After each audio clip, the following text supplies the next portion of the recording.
Opening with the queen's pawn controls the center and usually leads to a more positional development of the pieces.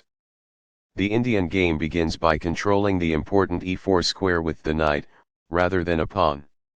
c4 builds a strong center by controlling the important d5 square and creates a square for the knight to come to c3 without blocking the c-pawn. e6 opens up a line for the dark-squared bishop and prepares to castle quickly, while preparing to push a pawn to d5 and recapture with a pawn if captured. Nf3 develops toward the center, putting pressure on the e5 square and adding another defender to the d4 pawn. c5 attacks the d4 pawn, asking white if they will allow the exchange on d4 or if they will push the d4 pawn to d5. d5 takes space in the center and controls the e6 and c6 squares. This is an equal trade. Takes back. The bishop is ready to be developed to an active square. This activates a knight by developing it off of its starting square. g6 prepares to fianchetto the dark-squared bishop to g7, where it will sit on the long diagonal. This fianchettos the bishop by placing it on a powerful diagonal. The bishop is ready to be developed to an active square. Castling gets the king to a safer square, out of the center of the board, while also developing a rook. Castling kingside tends to be safer because the king is further from the center. bd3 develops the bishop toward the center, prepares to castle and adds a defender to the e4 pawn. That was a free pawn. Recaptures. This forks pieces by creating a simultaneous attack. This is the only good move. This blocks the check from an opposing queen. This is the only move that works. This move makes it so the opponent cannot castle, inhibiting their development. This is the only good move. That pawn was free for the taking.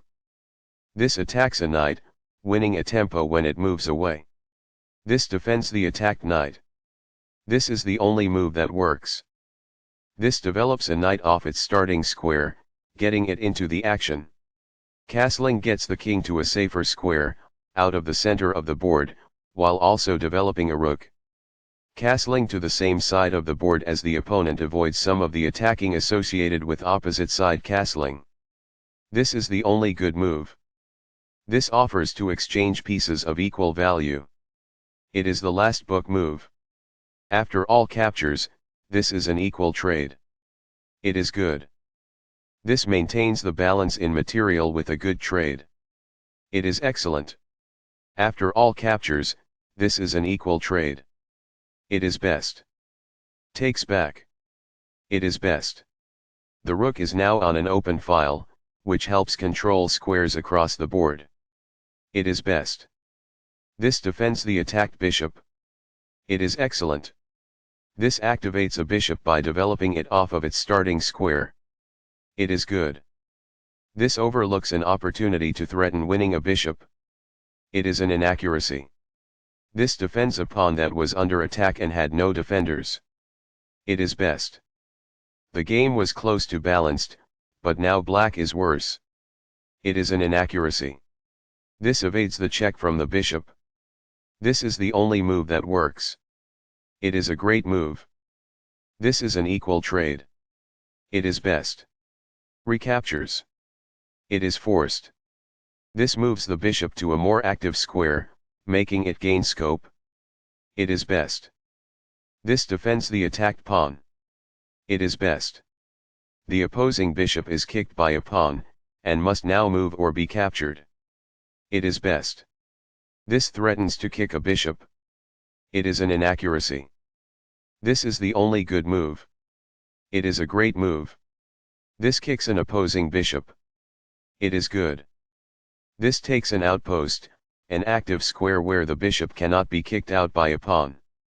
It is best. That leaves a pawn vulnerable to being captured. It is an inaccuracy.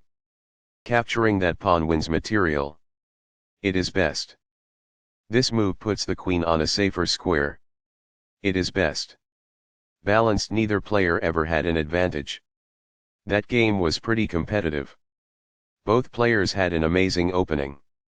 That was an incredible middle game by both players.